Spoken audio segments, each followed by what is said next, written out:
The biggest mistake that I see a lot of investors make is they're not correctly taking advantage of the Facebook Pixel. The Facebook Pixel allows us to do a couple things. First, if you've ever been retargeted, which means you've been to someone's website and then they start serving you ads afterwards, you need the Facebook Pixel to set that up. The second thing that the Facebook Pixel does is it allows you to set up events on your website. So an event may be that someone fills out a form on your site, and we would consider that a lead.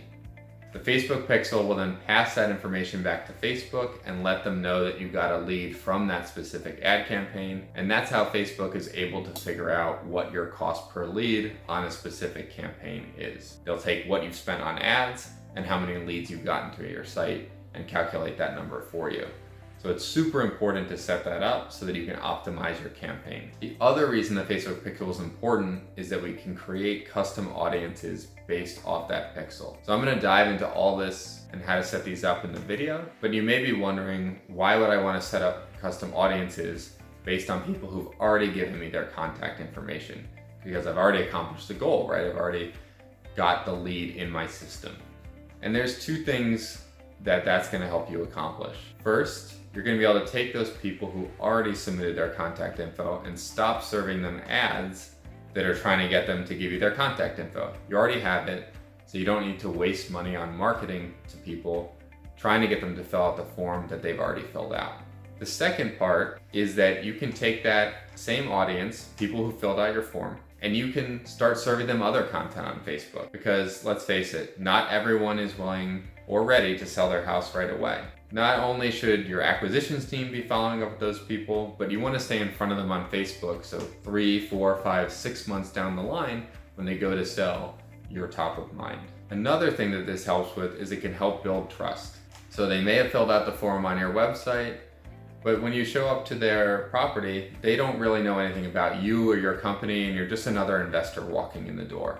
Now, you can get over this by serving them video content on Facebook. So you could include testimonials from customers. You could talk about some past projects that you've done with properties, some deals you've done, and you can serve them that content after they've submitted the form on your site.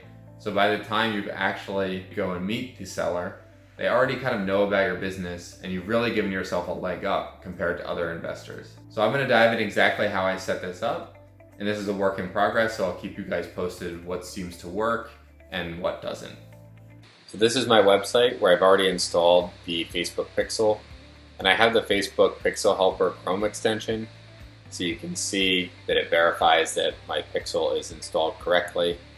You can get this for free from the Chrome store. I'd recommend setting it up, that way you know if your Pixel is installed correctly. So I'll rewind a little bit on how to actually install that Pixel.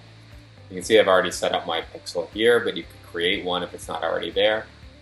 And under this section, I would click from a new website. And you have two options here. If you're using a website that Facebook already integrates with, you could click the Use Partner, and it will walk you through the whole process. Otherwise, you can click Manually Add Pixel to your website, install code manually.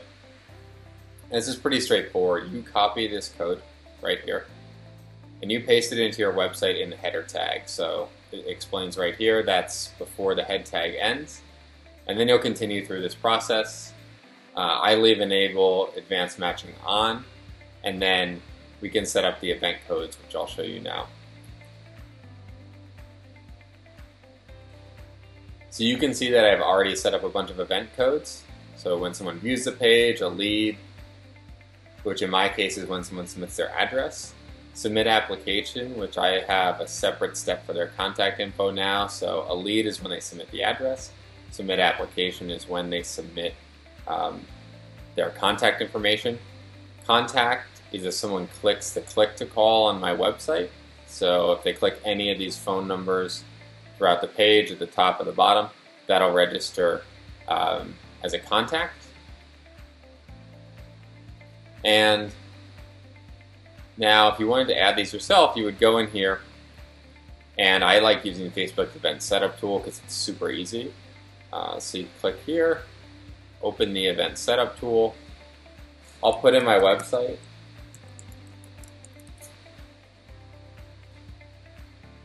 And I'll open it.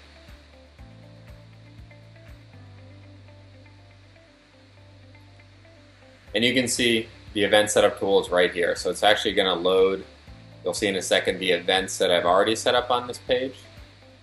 And you can do a couple things. You can set up to track a button or to track a URL. I generally track the button clicks because if someone's going to put in their address and click get a cash offer, I want to track that as a lead. So you can see here it's loaded all the events I have set up. So on this page, it actually visually shows over which section. So if someone clicks a phone number, that's going to count as a contact event on Facebook. If they hit get cash offer anywhere on the page, it's going to register that as a lead. And also if they scroll way to the bottom for whatever reason and they click either the phone number or the contact or the email address there, then it's going to register that as a contact as well. So if you wanted to set this up yourself on the buttons, you would just click track a new button. And I could set up this one as an example. And I could select an event that I wanted this to count as. So if I wanted this, if this was somewhere that would be a button where someone would click once they submit their contact information, like a lead, I could select that event. I'm not going to do it because mine's already set up, but it's very visual. You go through here and it will set everything up visually for you. Once you're done, you just click Finish Setup and it will bring you back to Facebook. Now, once you set everything up, you're going to want to test the events just to make sure they're set up correctly. As I mentioned before, you can obviously look here for the pixel. You'll see that your pixel ID is here and that it's on the page. But I also like to use Facebook's event test tool. So to do that, under your pixel here, just click Test Events. And you can put in your website link here and click Open Website. And then what you're going to do is you're going to do the various actions that should trigger an event and make sure that it actually shows up in this event here. So you can actually even see that the page 2 event already fired. So let's just test one out here. Let's say I put in my address to get a cash offer. Pick a random address here. And I click the Get Cash Offer button. Now you can see Facebook has triggered the lead event. So now Facebook has registered that I've completed a step that's a lead on Facebook. As I mentioned before in the video, we can then build custom audiences around this, which I'll get into in a second, but it's also going to allow Facebook to track our cost per lead. So it'll say, okay, we had 5 people come from this campaign, we spent $50 on the campaign, so that's a $10 cost per lead.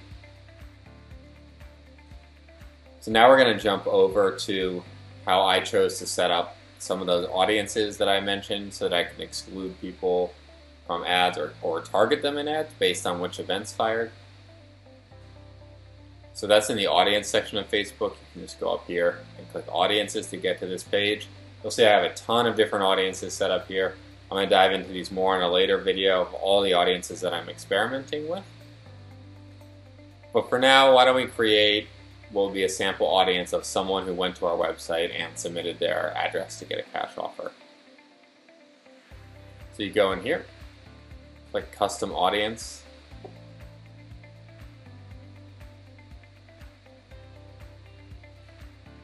Then you're going to click Website. And here we can do all website visitors. If we wanted to retarget everyone who visited our website, we can actually even retarget people who visited specific web pages. So if you have someone who visited a page that maybe talks about selling their inherited home, you can actually serve them ads specifically about that. For now, I'm going to focus on the events. I'll dive more into all the different ways that you can retarget people in a later video. So what we're going to do here, I leave it on people who met any of this criteria in this example, and those people who submitted their address to get a cash offer fired the lead event. So I would go in here and I would say people who went to the website and the event lead fired, and then you can pick the day range. In my case, I think I'm going to do the last 180 days because that's the maximum amount. basically anyone who ever submitted a lead. I'm not going to ask them or serve them an ad again to try to submit a lead. And then I go in here and I can just name my audience whatever you want. I usually call it address submitters 180, just so I know the amount of days. I'm not going to save this because I've already done this on my end, but I could go ahead and then save that there. So I can pull up the one that I had created before. And you can see I created a few. I created the last 7 days and the last 180 days. Now what am I going to do with these? I can add them to my saved audiences. So I like to use saved audiences because it allows me to add them easily, these audiences easily to campaigns. Now there is limits on that with the special ad category on Facebook, so you may have to redo some of the stuff whenever you add them, but I'm just going to show you how to do a saved audience here, and you can also use the same functionality when you're building out an ad. So let's say that I wanted to create a saved audience, and let's say this is my top of funnel audience, so I'm really just doing an area, right? So we could say, let me call it Orange, Connecticut, which is the area that I buy in, plus 15 miles. And we quickly go in here.